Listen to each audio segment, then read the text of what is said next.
surely, Ivy, you can't be so bored already that you're already bothering me. I wouldn't be quite so quick to dismiss me, Eve. I just have a little friendly advice for you. Friendly? I didn't think you knew the meaning of the word. Well, your daughter, Whitney, and Chad certainly seem to be getting friendly. Do you really think that's a good idea to let them get so close? I thought you were off that kick, Ivy. I told you that my baby died. Chad can't be my son. No, I wouldn't be so sure. Julian and Alistair can't be trusted with anything. What if Chad is your son? Your son, Julian. Every time I think that you can't get any lower, you manage to sink to new depths. How could you just sit here alone and listen to your sister's confession? Actually, Julian's not alone. Good evening, Dr. Russell. Alistair. We were just chatting about how kind it was of you not to erase this tape. It's amazing how handy it's become, isn't it, Julian? Eve always has been one to help out a man in need.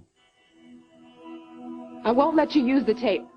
Oh, really? Oh, how exactly are you going to stop us? Are you going to tell Louise and Sheridan that Sheridan committed murder, but you lied to protect them?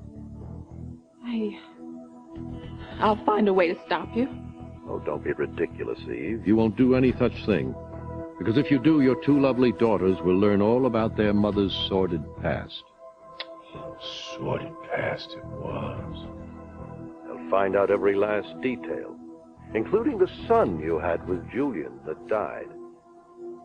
I wonder how your impressionable young daughters, especially Whitney, would react if they learned their mother was a cheap whore. How do you think your daughters, not to mention your husband, would feel if they found out you were nothing but a lying slut? You wouldn't tell my family. Oh, I thought you knew me better than that, Eve. Of course I would. And I have a feeling T.C.'s infamous temper might flare if he knew you had a baby out of wedlock, especially since the father was Julian, the man he hates most in the world. My baby died. How dare you bring this up?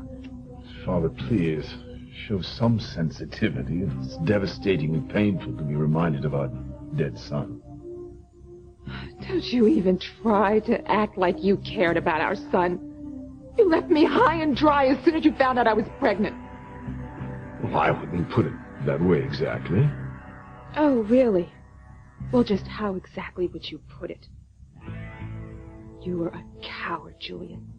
You didn't want to be burdened with me or your black son. You never even saw him. I figured that was all for the best. Yes, the best for you and your father. As God knows that Alistair would never want a black heir to the Crane Empire.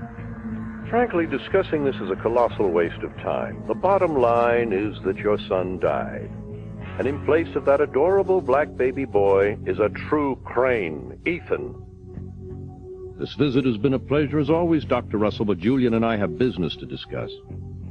Oh, you two, you'd never change. You're putting me out now just like Julian did when he found out I was pregnant.